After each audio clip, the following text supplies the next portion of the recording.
செய்திகள் தொடர்கின்றன.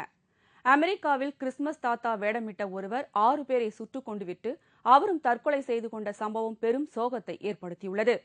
அமெரிக்காவில் டெக்சாஸ் மாகாணத்தில் ஒரு குடும்பத்தினர் கிறிஸ்துமஸ் பண்டிகையை கொண்டாடிக் கொண்டிருந்தனர். இந்நிகழ்ச்சியின் போது கிறிஸ்துமஸ் தாத்தா வேடத்துடன் இருந்த ஒருவர் திடீரென குடும்ப உறுப்பினர்களை துப்பாக்கியால் சுடத் தொடங்கினார். இதில் 6 பேர் உயிரிழந்தனர். இந்நிலையில் அவரும் துப்பாக்கியால் சுட்டு தற்கொலை செய்து கொண்டார். கிறிஸ்துமஸ் பண்டிகையின் போது நடைபெற்ற இந்த கொடிய சம்பவம் பெரும் சோகத்தை ஏற்படுத்தியது.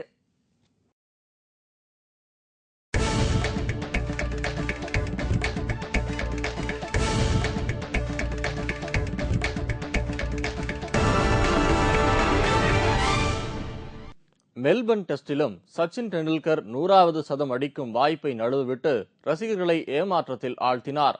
ஆஸ்திரேலியாவில் சுற்றுப்பயணம் மேற்கொண்டுள்ள இந்திய அணி 4 டெஸ்ட் போட்டிகள் கொண்ட தொடரில் விளையாடுகிறது. இரு அணிகளுக்கும் இடையேயான முதல் டெஸ்ட் போட்டி நேற்று முன்தினம் மெல்பர்னில் தொடங்கியது. டாஸ் வென்று ஆஸ்திரேலிய அணி முதலில் பேட்டிங்கை தேர்ந்தெடுத்து, இதையடுத்து ஆஸ்திரேலிய அணி தனது முதல் இன்னிங்ஸில் அனைத்து விக்கெட்டுகளையும் இழந்து 333 ரன்கள் எடுத்தது. இந்திய அணி தரப்பில் ஜாகிர் கான் 4 விக்கெட்டுகளையும், உமேஷ் யாதவ் மற்றும் அஸ்வின் 3 விக்கெட்டுகளையும் வீழ்த்தினர். இதையடுத்து இந்திய அணி தனது முதல் இன்னிங்ஸை தொடங்கியது. காம்பீர் 3 ரன்கள் எடுத்திருந்த போது ஆட்டமிழந்தார். மறுமுனையில் ஷேவாக்கின் அதிரடி ஆட்டம் ரசிகர்களை பெரும் உற்சாகத்தில் ஆழ்த்தியது. மேலும் டெஸ்ட் அரங்கில் 8000 ரன்களை கடந்து ஷேவாக் சாதனை படைத்தார். அதிரடியாக விளையாடிய ஷேவாக் 67 ரன்களுக்கு ஆட்டமிழந்தார். இதுவரை தொடர்ந்து களமிறங்கிய நட்சத்திர வீரர் சச்சின் டெண்டுல்கர் அதிரடியாக விளையாடி ரன் குவிப்பில் ஈடுபட்டார். சதம் அடிப்பார் என்று பெரிதும் எதிர்பார்க்கப்பட்ட சச்சின் 73 ரன்கள் எடுத்திருந்த போது ஆட்டமிழந்தது ரசிகர்களை பெரும் ஏமாற்றத்தில் ஆழ்த்தியது.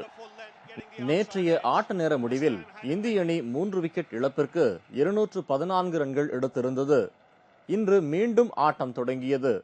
டிராவிட் 68 ரன்களுக்கு ஆட்டமிழந்தார். பின்னர் களமிறங்கிய லக்ஷ்மன் 2 ரன்களில் அவுட் ஆனார். இதைத் தொடர்ந்து களமிறங்கிய டோனி, விராட் கோலி ஆகியோர் அடுத்தடுத்து தங்களது விக்கெட்டுகளை இழந்தனர். இதையடுத்து இந்தியா அடுத்தடுத்து 6 விக்கெட்டுகளை இழந்து 9 விக்கெட்டிற்கு 273 ரன்களை எடுத்து விளையாடி வருகிறது.